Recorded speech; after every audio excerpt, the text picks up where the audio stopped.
Hello everyone. आज की class में हम देखेंगे एंट्रोपी। एंट्रोपी फर्स्ट यूनिट का लास्ट टॉपिक है। सारे कंसेप्ट का यहाँ पे यूज होता है और बहुत ही इंटरेस्टिंग टॉपिक है और इससे क्वेश्चन भी आपको फाइनल एग्जाम में फेस करने को मिलेगा। मैं यहाँ पे आप लोग को बताऊंगा कि एंट्रोपी होता क्या है, एंट्रोपी के लिए कंडीशन, रिवर्सिबल इरिवर्सिबल के लिए कंडीशंस, उसके अलावा जो 4 थर्मोडायनेमिक्स प्रोसेस हम लोगों ने पढ़ा है वो सब के लिए एंट्रोपी निकाल के दिखाऊंगा। तो आइए स्टार्ट करते हैं। क्लॉसियस इनइक्वालिटी में हम लोगों ने देखा था कि cyclic integral of D Q by T का सम जो होता है दैट इज इक्वल टू 0। ठीक है, तो ये क्या होता है, ये सिंपली एक पॉइंट फंक्शन है। This is point function, this is a point function case.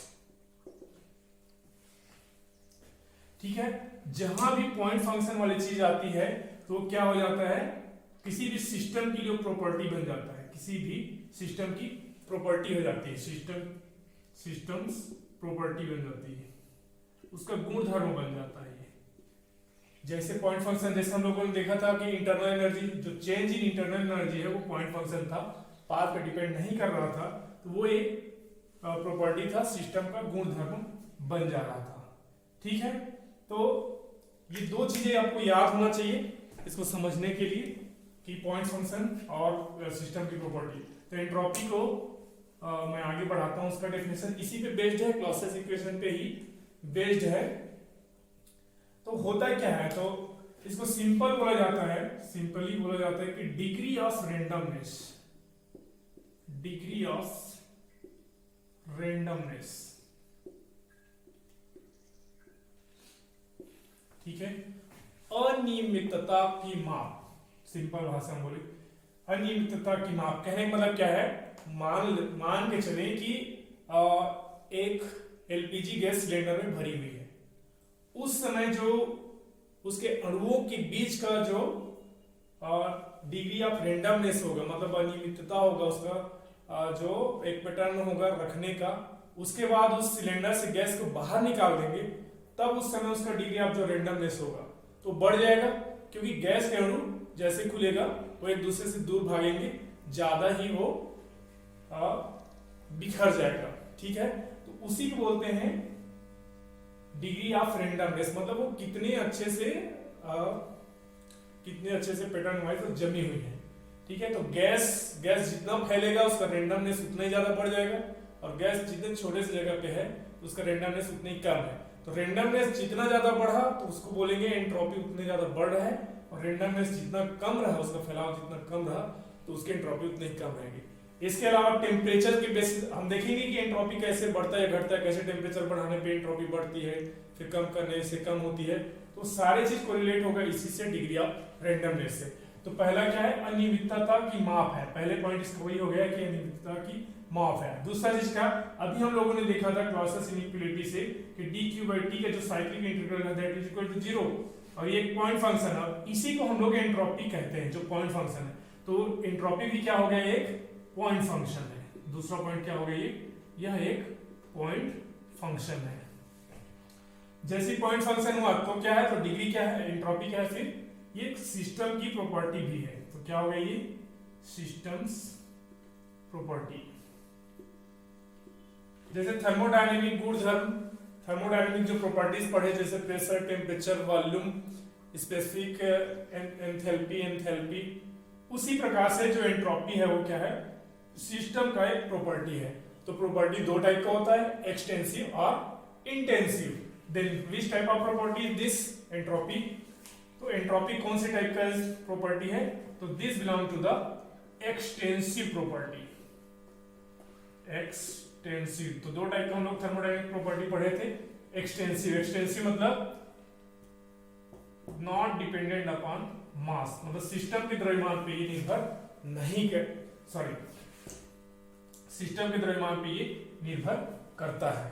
ठीक है, इंटेंसिव का मतलब होता है सिस्टम इंडिपेंडेंट, एक्सटेंसिव का मतलब होता है सिस्टम के जो मास उस पर डिपेंड करता है, सिस्टम के मास पे जो डिपेंड करेगा उसको एक्सटेंसिव, जो सिस्टम के द्रव्यमान मास पे डिपेंड नहीं करेगा उसको बोलेंगे एक्सटेंसिव प्रॉपर्टी।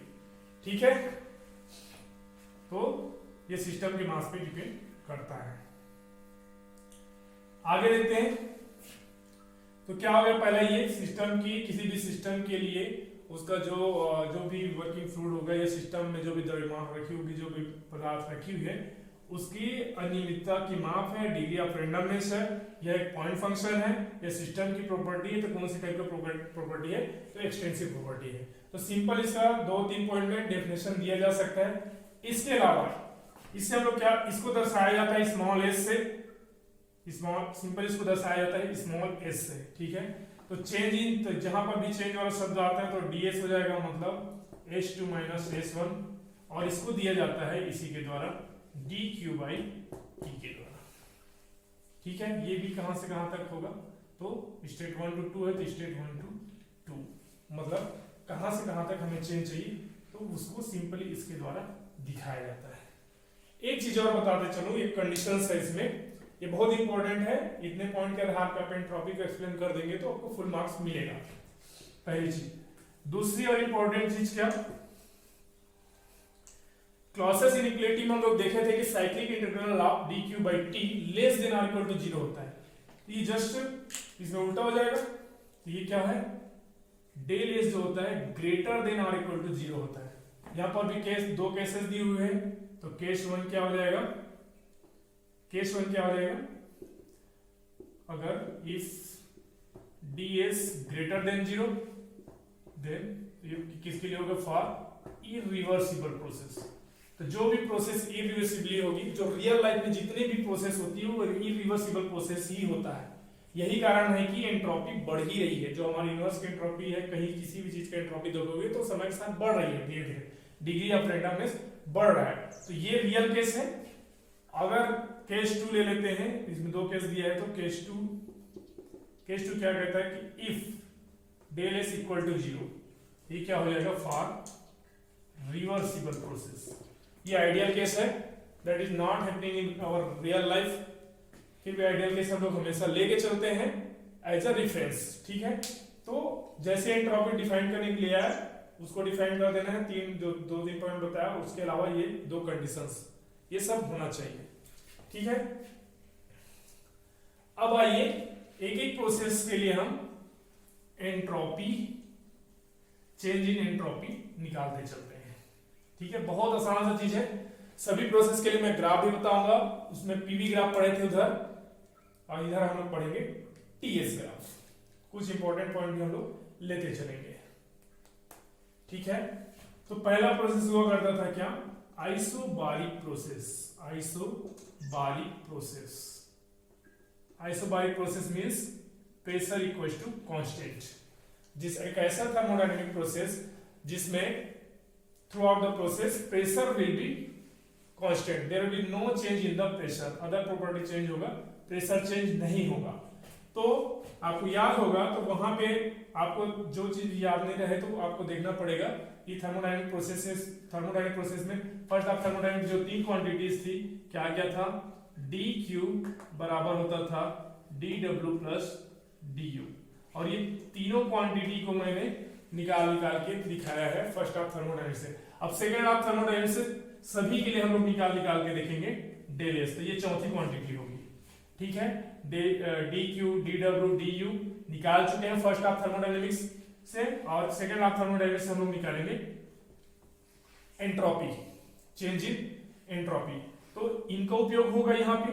तो चूंकि इसका बेसिक फार्मूला क्या है, बेसिक फार्मूला है डेल एस का dq बाई t। तो ये सारे प्रोसेस के लिए आपको ये dq का मान पता होना चाहिए, फॉर आइसोबारिक, आइसोकोरिक, आइसोथर्मल और रिवर्सिबल एडियाबेटिक। तो सभी प्रोसेस के लिए ये सारी चीज, ये dq का मान पता होना चाहिए। तो फॉर आइसोबारिक प्रोसेस होता है dq का मान जो होता है वो होता है mcp dt, ठीक है। इसलिए मुझे क्या चाहिए, ds का मान चाहिए जो होता है dq बाई t, ठीक है। यहां से मान रख देंगे, क्या हो जाएगा, ds बराबर mcp dt by t। State 1 से स्टेट 2 तक मुझे चाहिए चेंज इन एंट्रोपी। आप देख पा रहे हैं कि ये क्या होगा, एमसीपी बाहर आ जाएगा और डी बाई टी का जो इंटीग्रेशन होता है वो क्या हो जाएगा, एमसीपी दोनों कांस्टेंट है, इसका आ जाएगा ln टी, कहां से कहां तक, 1 से 2, मतलब ये T1 से T2, टेम्परेचर 1 से टेम्परेचर 2, ये क्या हो जाएगा mCp ln, मतलब log, ई बेस पे log को ln बोलते हैं, log ऑफ 2 माइनस T1। ठीक है, आगे इसको क्या लिख सकते हैं, तो mCp ln T2 by T1, क्योंकि ये log का रूल है, सॉरी, ln T1। ठीक है, हायर टेम्परेचर लोअर टेम्परेचर, और mCp तो log m minus log n क्या होता है, log m बाई n, तो ये लॉगरिथमिक रूल सीखिए, इधर क्या आ गया S2 माइनस S1। ठीक है, तो ये है हमारा आइसोबारिक प्रोसेस के लिए चेंज इन एंट्रोपी का formula mCp ln T2 by T1। तो ये याद होना चाहिए। अब मैं ग्राफ बना के दिखाता हूँ, बहुत ही इंपॉर्टेंट चीज है और बहुत आसान से निकलता है, सबका आपको सिर्फ डी क्यू बस पता होना चाहिए, फिर सिंपल इंटीग्रेशन है। ठीक है, तो हम लोग यहाँ पे टीएस ग्राफ बनाएंगे, ये हो गए टेम्परेचर और entropy, T for temperature in kelvin और एस फॉर एंट्रोपी। ठीक है, आगे देखते हैं। तो आपको याद होगा आइसोबारिक प्रोसेस के लिए जो पीवी ग्राफ होता था वो एक स्ट्रेट लाइन आता था, हॉरिजॉन्टल लाइन, प्रेशर कांस्टेंट पे ये सीधा ऐसे बनता था। तो यहाँ पे ये जो भी वहां पे स्ट्रेट बना है उसको हम लोग यहाँ पे कर्व के फॉर्म में बनेगा इस प्रकार। ये एंट्रोपी इस तरह से बढ़ रही है, मतलब ये हो गया आपका, ये हो गया आपका S1 और ये हो गया आपका S2। ठीक है, ये 1 है 2 है, from process 1 to 2 for isobaric process the TS diagram will be like that. ठीक है, बहुत आसान सा चीज है। अब आइए हम देखते हैं, इसका स्क्रीनशॉट ले लीजिए। अब हम देखेंगे आइसोकोरिक प्रोसेस। पहला आइसोबारिक खत्म हो गया, आइसोकोरिक प्रोसेस।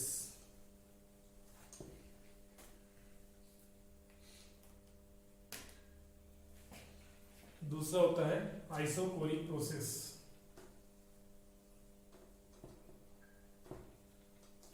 तो आइसोकोरिक प्रोसेस के लिए वॉल्यूम इक्वल टू कांस्टेंट, एक ऐसा थर्मोडायनेमिक प्रोसेस जिसमें वॉल्यूम कांस्टेंट होता है। ठीक है, तो इसके लिए भी मैं बता दूं, इसके लिए फर्स्ट आप थर्मोडायनेमिक्स सब जानते थे, इसका जो dW होता था वो 0 होता था, इसलिए जो भी dQ होगा वो चेंज इन इंटरनल एनर्जी के बराबर होता था dQ का मान, और जिसका मान होता था mCV dt। ये सब याद होना चाहिए, तभी ये हम कर सकते हैं। अब आइए, इसलिए फिर से वही चीज है, डेलेस निकालना है, तो क्या होगा dQ by T, dQ by T मतलब क्या हो जाएगा mCV dt बाई टी। ठीक है, इंटीग्रेशन करेंगे 1 to 2 1 to 2 1 to 2, थोड़ा शॉर्टकट में कर रहा हूँ, ये हो जाएगा आपका S2 माइनस S1, इधर आ जाएगा mCV। अभी जो किया है वही चीज है, इसका भी वही आएगा ln T of T2 temperature to T1, या आगे इसी के ऊपर करोगे तो mCV ln T2 minus ln T1, या फाइनली जो ds आ जाएगा वो क्या आ जाएगा logarithmic mCV ln T2 by T1। आप देख पा रहे होंगे कि उसमें Cp आया था, इसमें Cv आया, बाकी ए में mCV ln T2 by T1, बाकी चीजें कॉमन है। ठीक है, तो this is the final formula for the change in entropy for isochoric process. बहुत ही इंपॉर्टेंट है। और मजेदार बात, इसका भी ग्राफ अगर बोले, इसका ग्राफ आपको याद होगा पीवी ग्राफ में वर्टिकल लाइन आता था, तो इसका ग्राफ अगर टीएस बोलेगा तो यही ग्राफ है। अगर अलग से इंडिविजुअल दिखाना है तो इसी ग्राफ को बोल सकते हैं। कहने का मतलब मैं क्या बोलना चाह रहा हूँ कि सर सेम कैसे हो सकता है, तो इंडिविजुअल कहने का मतलब आप पीवी ग्राफ कहीं और दिखाया हो और टीएस ग्राफ कहीं और दिखाया हो, तो दोनों कर्व ही बनेगा इसी प्रकार। जैसे उसमें क्या होता था, जो रिवर्सिबल एडियाबैटिक प्रोसेस और आइसोथर्मल दोनों कर्व बनता था, लेकिन दोनों कर्व को एक साथ रख के देखने में पता चलता था कि जो आइसोथर्मल है उसका स्लोप और इसके स्लोप में डिफरेंस है। उसी प्रकार यहाँ पे मैं दोनों के स्लोप में डिफरेंस करके अभी जस्ट दिखाने वाला हूँ, लेकिन अभी आइसोकोरिक प्रोसेस के लिए बस अलग से टीएस ग्राफ दिखाने की जरूरत पड़े तो ये है, यही है, ठीक है। ये भी एक कर्व बनेगा S1 S2 डेल S और ये, ठीक है, ये चेंज इन एंट्रोपी है, ठीक है। आइए इसका ग्राफ को, दोनों को ग्राफ को मैं एक साथ करके दिखाता हूँ। इस पे स्क्रीनशॉट ले लीजिए, काफी इंपॉर्टेंट है, इस पे बेस्ड न्यूमेरिकल आएगा। एक छोटा सा एनालिसिस, जैसे वहां पे आइडियाबैटिक और आइसोकोरिक के लिए हुआ करता था। ये टीएस ग्राफ दोनों का कर्व बनेगा, लेकिन दोनों के स्लोप में डिफरेंस होता है, ये देखिए। हम इसको कैसे आइडेंटिफाई करेंगे कि कौन, जैसे प्रोसेस 1 to 2 है, ये 1 to 2 डेज से मान लेते हैं, 1 to 2 डेज, ठीक है। ये S1 S2 2 डेज S2। अब मैं बोल रहा हूं कि इसमें से एक आइसोबारिक है, दूसरा आइसोकोरिक है। Then how to identify this two, which one is isochoric and which one is isobaric, क्योंकि दोनों का अलग अलग बनाए थे तो ठीक है, कर्व से पे बन रहा तो कर्व था।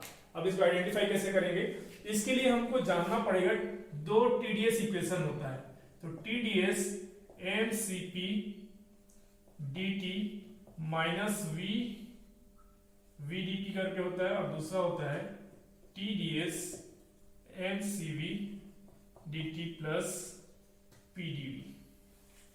These are known as the simple TdS equation.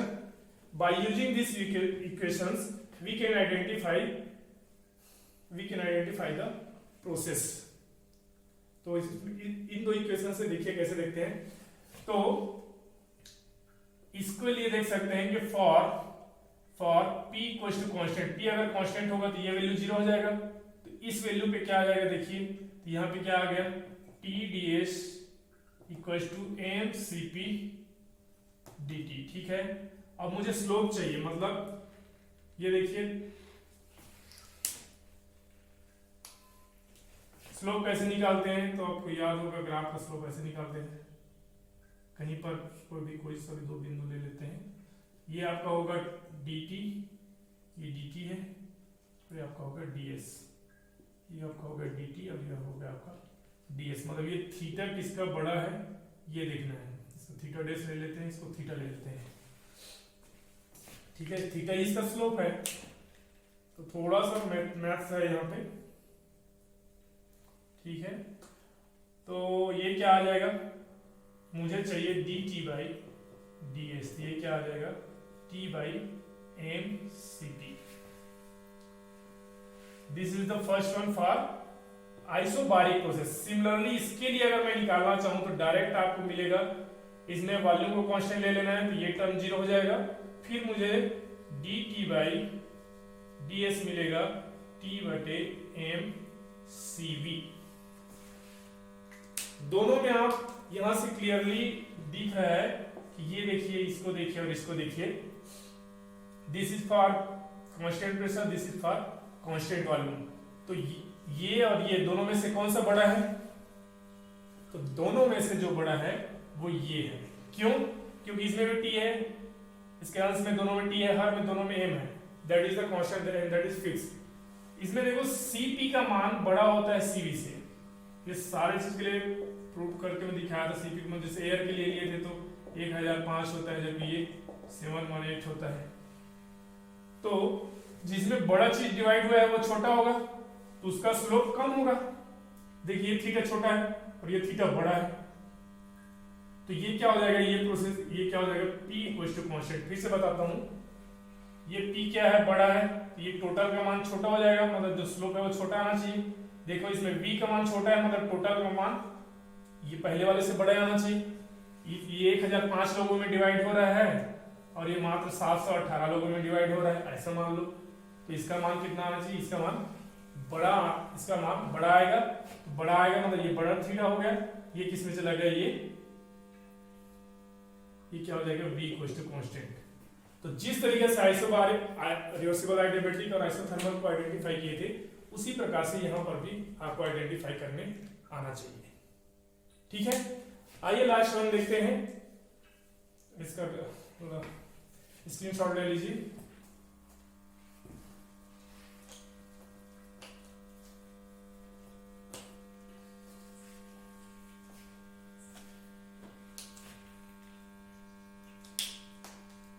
Isothermal process third one है हमारा, आइसोथर्मल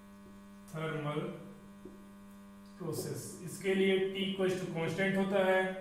क्या होता था, D इक्वल टू 0 हो जाता था। इसका मतलब क्या था, जो भी आप हीट सप्लाई करोगे टोटली वर्क में कन्वर्ट होता था। The most idealistic cases isothermal process, सबसे ज्यादा वर्क करके देगा और सबसे कम वर्क लेगा। वो सब पूरा कंसेप्ट में बताया हुआ हूँ, पहले से देख लीजिएगा। ठीक है, तो ये सिंपल पीडीवी जो वर्क होता था ये हो गया हमारा पीडीवी, ये हो गया पीडीवी वर्क। और आप लोग जानते ही हैं कि क्या होता है गैस कैरेक्टरिस्टिक इक्वेशन, तो P equal to mR T। तो यहां से ये मान रख सकते हैं, P का मान रखेंगे तो क्या आ जाएगा ये, तो D क्यूब बराबर आ जाएगा आपका P की जगह पे क्या आ जाएगा mR T by V into dV। ठीक है, इसलिए डेल एस निकालना है तो D क्यू बाई टी करेंगे तो T से T कैंसल आउट हो जाएगा। क्या बचेगा, simple mR dV by V। अब इंटीग्रेट कर देते हैं स्थिति 1 से स्थिति 2, स्थिति 1 से स्थिति 2। ठीक है, ये क्या हो जाएगा, इसको सिंपल डेल एस लिख लेता हूँ, S2 माइनस S1 बाकी कर लीजिएगा mR। इसका वही इंटीग्रेशन होगा और डायरेक्टली आपका वैल्यू आएगा क्या, V2 बाई V1। बाकी सब में क्या सेम ln वाला ही है, तो फाइनल वैल्यू मैं लिख देता हूँ, आप करके देख लीजिएगा, बहुत आसान है। ठीक है, ये आएगा ds mR ln V1 by V2। ठीक है, आइए इसका ग्राफ देखते हैं। अब इसका ग्राफ बहुत आसान है, उसमें आइसोबारिक और आइसोकोरिक का आसान था, इसमें आइसोथर्मल और आइडियाबैटिक का आसान है। देखिए प्रोसेस क्या हो रहा है, T इक्वल टू कांस्टेंट, तो T फिक्स है, T फिक्स है मतलब ये सिंपल स्ट्रेट लाइन आ जाएगा 1 2 2, ये आपका S1 आपका S2। एक और बहुत इंपॉर्टेंट चीज बताते चलता हूं, area under the PV graph represent work done. वहां पे जो भी पीवी ग्राफ था उसके अंडर का एरिया वर्क डन बताता था। यहाँ पे area under the curve for TS diagram represent the heat interaction, both are the path function. यहाँ पे TS डायग्राम के नीचे का जो भी एरिया निकालेंगे वो DQ बताएगा। वहां पे पीवी ग्राफ का जो भी एरिया निकाल रहे थे ऐसे area under the curve that represent the DW, उसमें DW बता रहा था, इसमें DQ बता रहा है। ठीक है, तो बहुत इंपॉर्टेंट चीज मैंने बताया, ये याद रहना चाहिए, स्क्रीनशॉट ले लीजिए, काफी इंपॉर्टेंट था। लास्ट